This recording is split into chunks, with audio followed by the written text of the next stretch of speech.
All right, the briefing video for the 9th of October 2023 meeting, 6 p.m. at the Township Hall.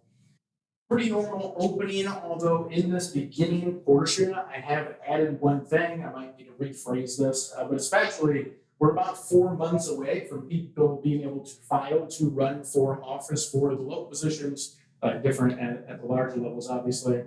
But we have visiting official updates if attending. And this means that if a senator or a congressperson or one of the representatives or a county commissioner or someone else from a different municipality has some sort of updates that they want to give to the community, and that's why they're at the meeting, then they can give it there. And this especially becomes applicable going into the election season, because a lot of those people are trying to hit multiple meetings in a single night.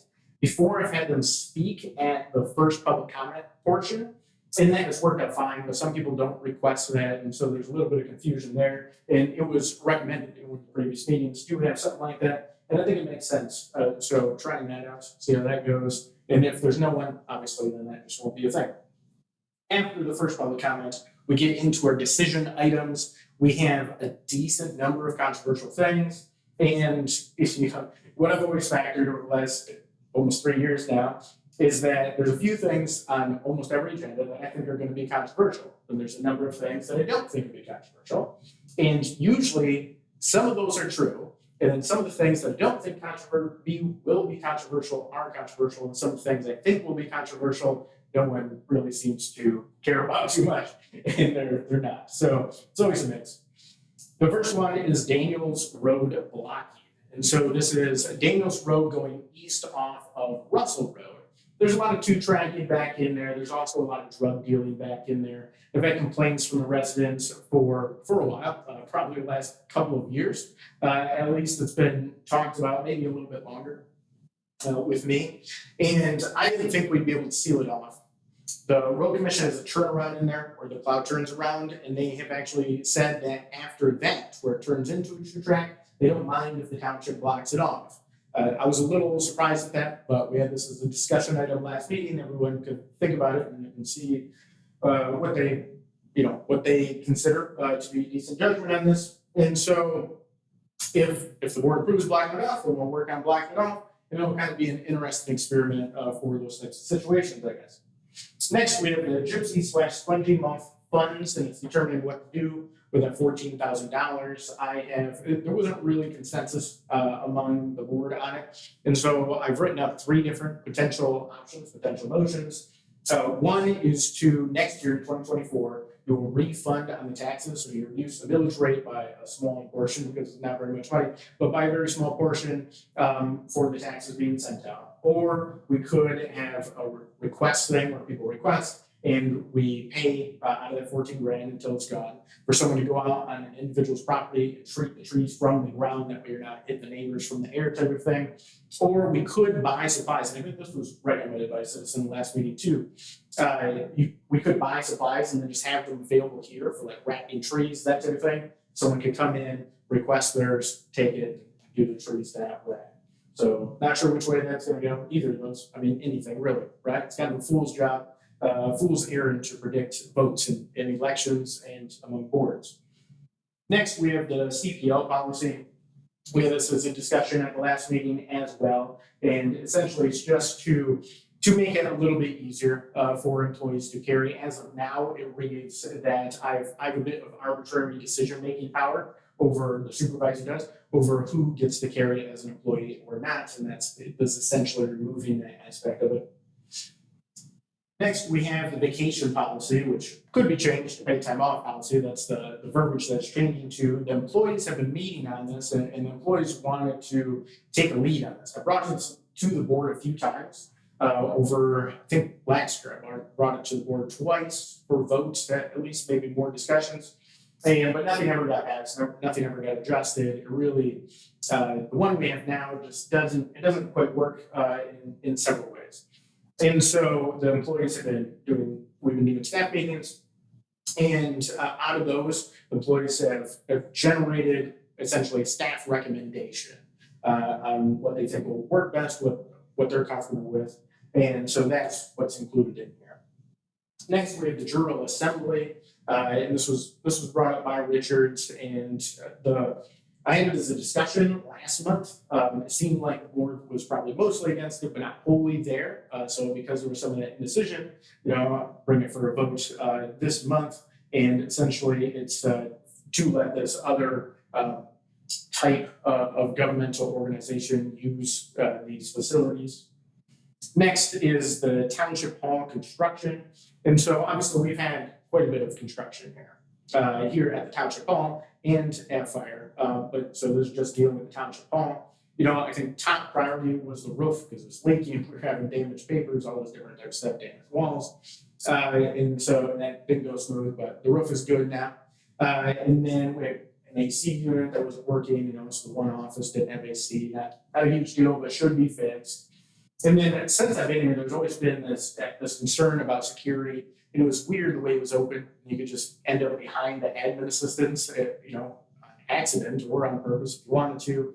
And so this remodel is sealed off this front, reorganized some stuff. Let's put the zoning in back with building and assessing. And that makes a lot of sense to have those in the same office anyway, since they interact a lot, the files in more centralized in a single location. So the remodel is pretty decent.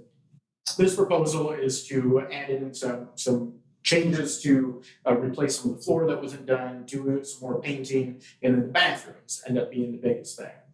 So we'll see which way the board feels on this. I think it'd be split.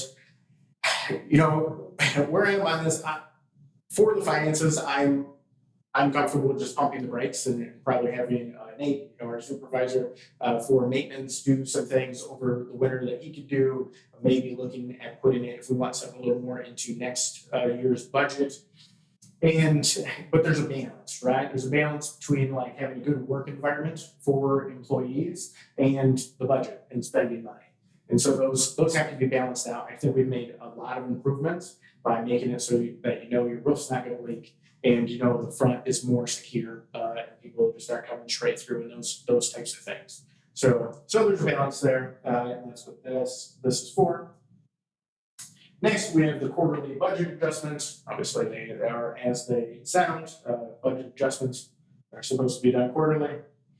Next, we have ordinance 2023-11. This is for three different things. It's for ADUs, which are accessory dwelling units. We've been getting a lot of inquiries into these to me, the zoning administrator, the building inspector. And so it's gone through the process through the planning commission to allow for accessory dwelling units. There's a reason the packet is decently thick because there's a decent number of stuff written out in here, but that ordinance is written in here if you want to know the details. So I think there might at the meeting be people that speak against allowing them, and there might be people that speak for them. And it would be really nice to get some more construction going, ease up the market on housing because it's just so tight for buying a house and even for renting, right? The entire market is tight. I've seen the studies, posted them online, put them in packets, post them online for reference packets. So you can look at those too. Recently completed for the county, and the whole market's just tight. And so realistically, this is a little bit of a release valve on that, allowing accessory dwelling units.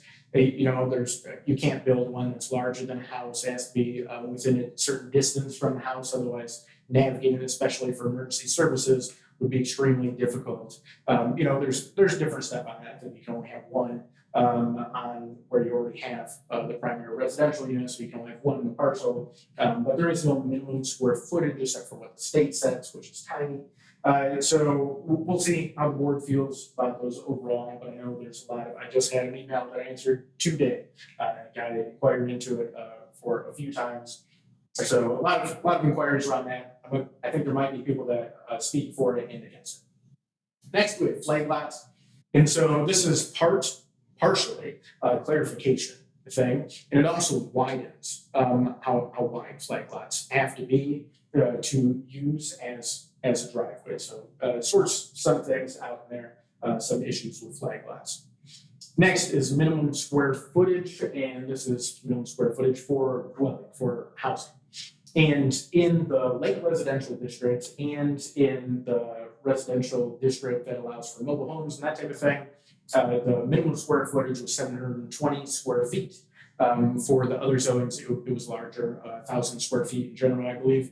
And so this is to reduce the overall minimum square footage to 720. square feet, also easing up that housing market. Without realistically, the concern on a lot of those, the easing of ADUs or square footage is usually lowering of property values. They're huge right now, right? They're hugely inflated. That's why your taxes go up too. So there's an upside and a downside. But realistically, especially with these restrictions on them, seem pretty decent, a step in the right direction. Next, we have treasurer tax disbursements and bank reconciliations.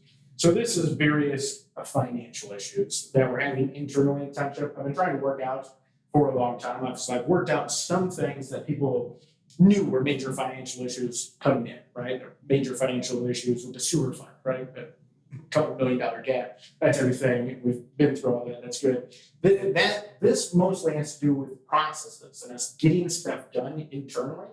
And it's a weird structure for an organization, right? So I can't just do it because a lot of the stuff would be legal according to state law for me to do. So I can't just do it. And I'm not just wholly in charge, so I can't just tell someone else to do it. And so that has to do with the power structure. We've been having trouble getting some things completed, and it's affected the finances in several ways. You're paying employees on time in several different ways. We're currently passed on an audit. So we missed the deadlines on the audit because we didn't have the bank reconciliations done. So I have to try to work those problems out and get the process working. We might have to make an adjustment here. And also has to do tax disbursements, get those done on time as well. So because most of the taxes that the township takes in is not money for the township, right? So approximately, it depends on your special assessments and stuff like that, but approximately I would say it's right about 8% of your property taxes actually come to the township, and that includes everything that fire does and the township does.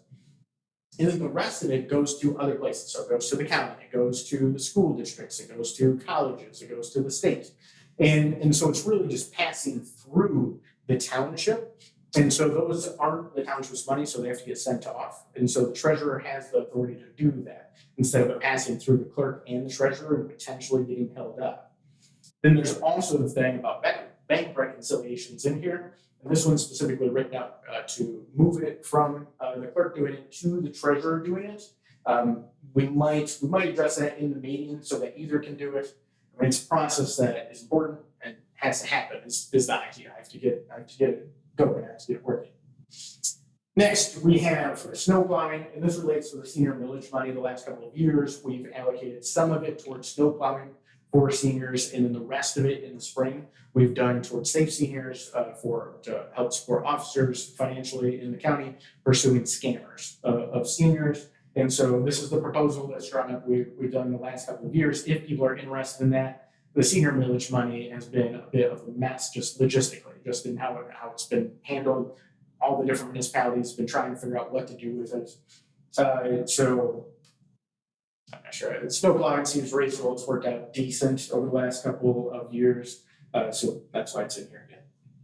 Next, we have resolution for water rate increase. This comes down from the Water Policy Board. It was passed there. And so if the municipality is supposed to, it's a weird organization. I'm not on the Water Policy Board anymore. But it's a weird setup. And so the Water Policy Board has to pass something, and then each municipality in the Water Policy Board has to pass the same thing. And if there's a discrepancy, it's a major issue. And so what this resolution is for a water rate increase. And I believe this was planned for. Next, we have the land sale proposal on Chicago in Michigan. This is about setting the minimum bid.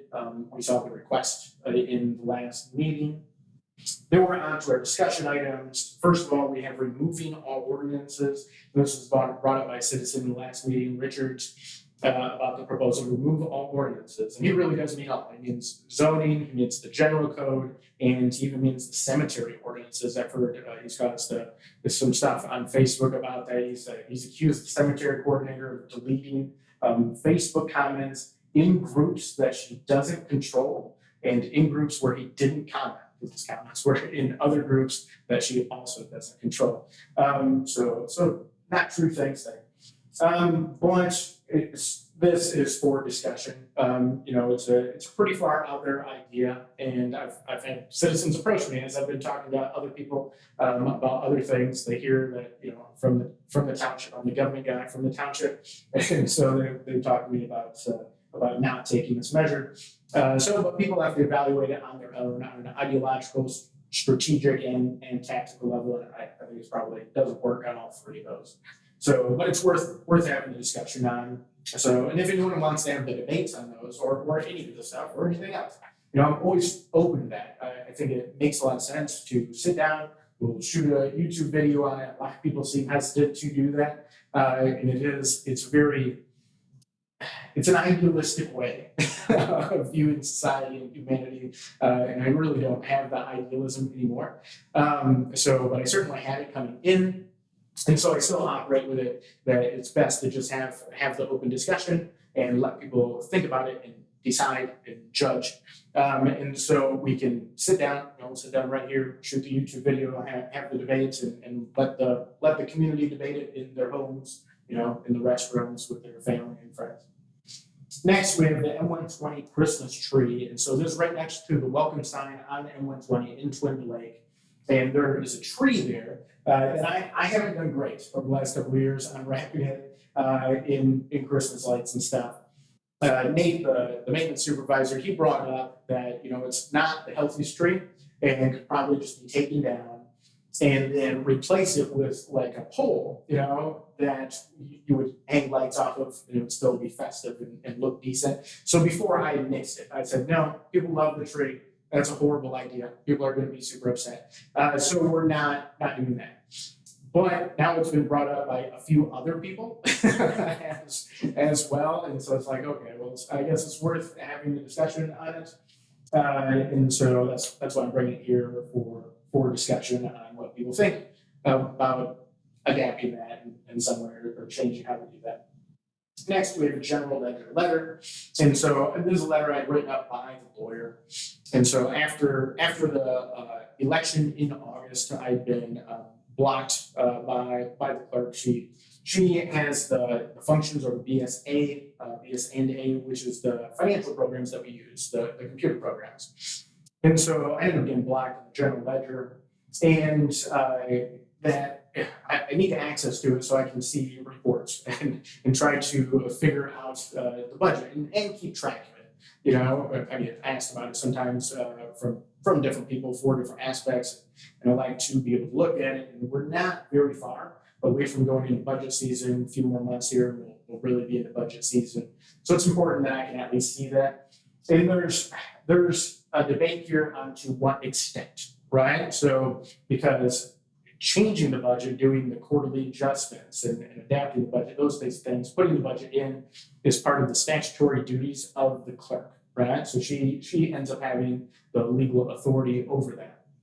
So I oversee the budget, so I have the legal authority over that. Like I said, it's a government organization. It's designed to have checks and balances and separation of power. So essentially the organization is designed to fight itself, right?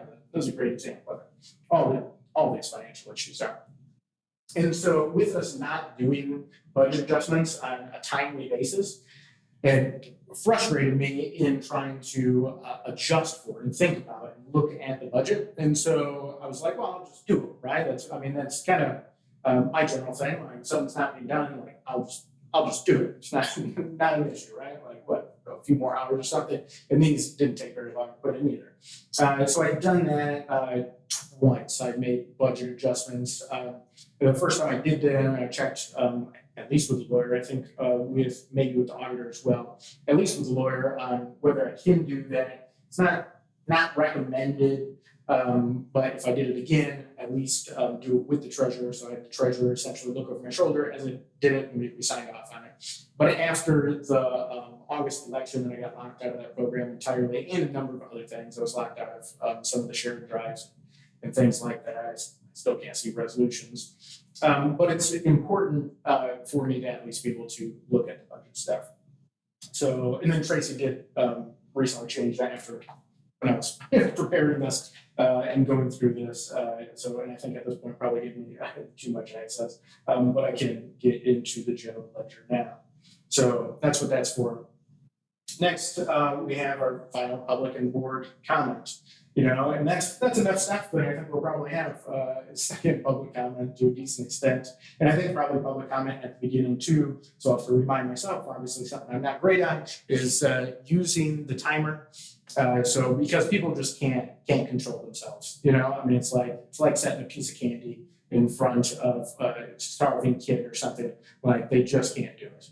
But anyone that does come to the meeting, I would appreciate if you're, quiet while the discussions are happening, but you certainly will get your time, right? 3 minutes on agenda items for the first one, on anything for the second one, but 3 minutes, come up, say your piece, but keep it limited to that. I think there's going to be a decent turnout. I think there's going to be people from other townships coming to see some of this controversial stuff on the agenda as well. So want the meeting decently organized as far as that goes. And then we have a reference packet, which is decently small. So I have the Baker Tilly annual information. So that is about the audit. It's not the audit. We don't have the audit done. Now we have everything turned into the auditor, but we're late on that. And so in the Baker Tilly, it pulls the information from that to make their accounts. But they did theirs at the regular time. So they used projected numbers on this. So I guess if I get another one later, I don't know if that'll happen, then I could include that. But normally, a lot of times we're having our presentation by our auditors in October. But because it's not done, we obviously can't have that presentation yet. So that will end up being later. So this is on projected numbers. Next, because we're talking about gypsy moths, spongy moths, I've written on it before. It's obviously been a big issue for the last couple of years. Well, they've been really active. The DNR has said every year that they thought they were going down this year, and then it kind of shifts, but doesn't really go down.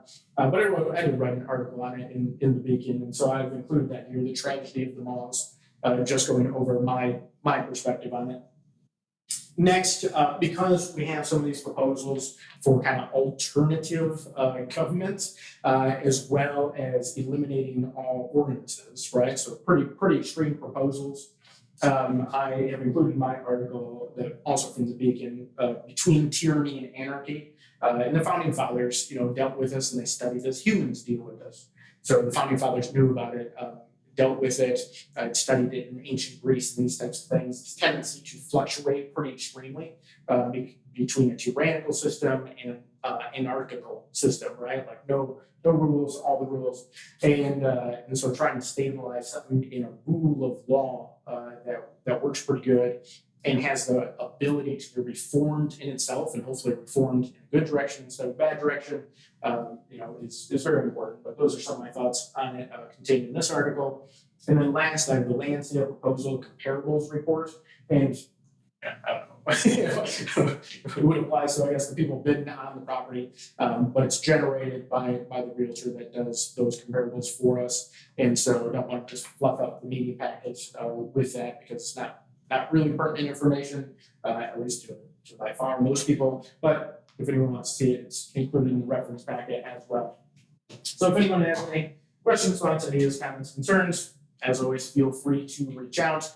My direct line here at the office is area code 231-332-6700 or email supervisor@daltontownship.org. Otherwise, this is Jeff Martin signing off until next time, which I guess will be the meeting on Monday.